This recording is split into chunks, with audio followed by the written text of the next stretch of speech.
Some people have been bullied. Some people are just stressed out. Some people are insecure. Some people are fat and overweight. I call myself fat because I was fat. And people don't want to do that. They want to say, oh, don't call yourself fat. Don't call yourself dumb. If you're not real and raw with who the you are, nothing's going to change. In this nice new world that we live in, we want to hear, you're just a little big. No, man, you might be fat.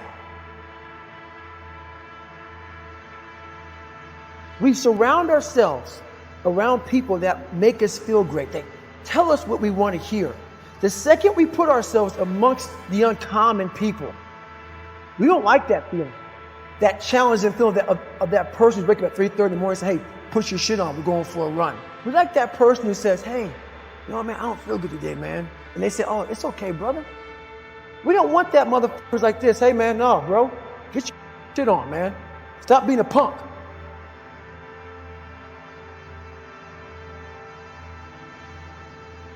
This is all about the quitting mind. So what's the quitting mind? So let's say it's day one of a job interview. We all know what it feels like. You have your clothes laid out. You got your food ready to go in the morning. You've been preparing for weeks and weeks and weeks. You show up and you bring your best self. You get the job. Merry Christmas. All right. After a couple months, you start showing up to work a little later. You don't look as good. Your clothes aren't laid out. Your breakfast isn't ready. Your mind's getting softer. We do that in everything in life. When New Year's coming up, guess what?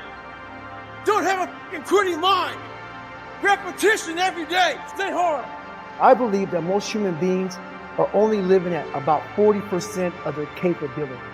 The mind has a governor, like a car. If you're driving a car and the car has a governor on it, the car may say 130 miles an hour, but the governor is set for 91. The car wants to go. The car wants to go, but that factory said, we're not going past 91. We have a factory, a nice governor in our brain, and it's a survival mechanism. It protects us from pain and suffering. At all times of your life, the mind has a tactical advantage over you. Why is that? It knows that you're afraid of. It knows your insecurities. It knows your deep, dark lies. And it starts to push you away from that.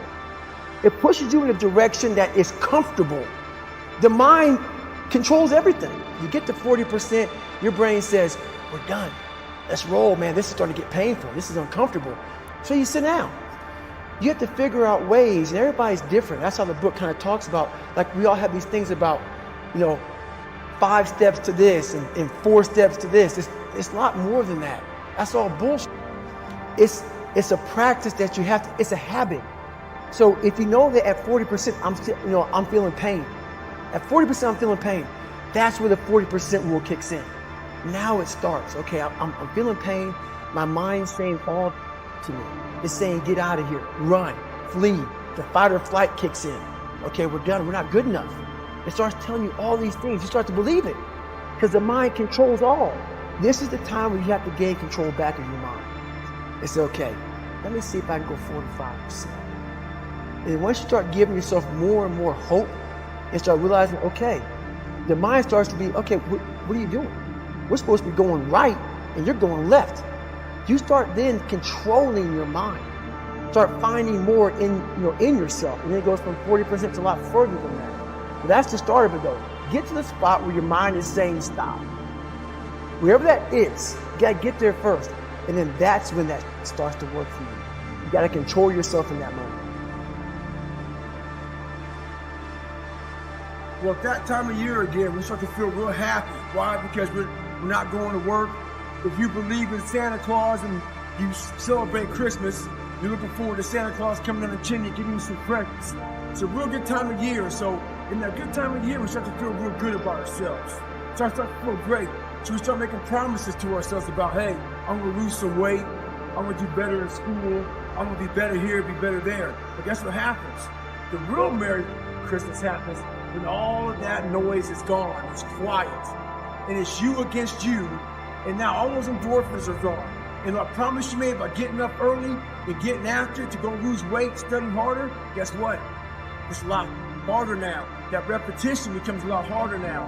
So a lot of us can't do things on our own. So find somebody in your life. So when you throw that towel in, they throw that motherfucker back at you and say you're not done yet.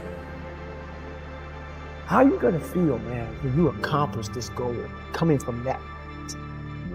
Coming from the fucking hell you came from. A lot of people start from a good starting point. They have a good foundation. What if you can surpass all of these motherfuckers?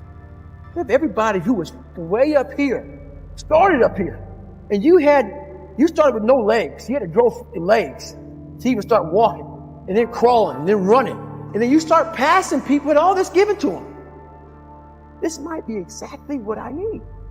The darkness is exactly what I need. It's how you look at your situation.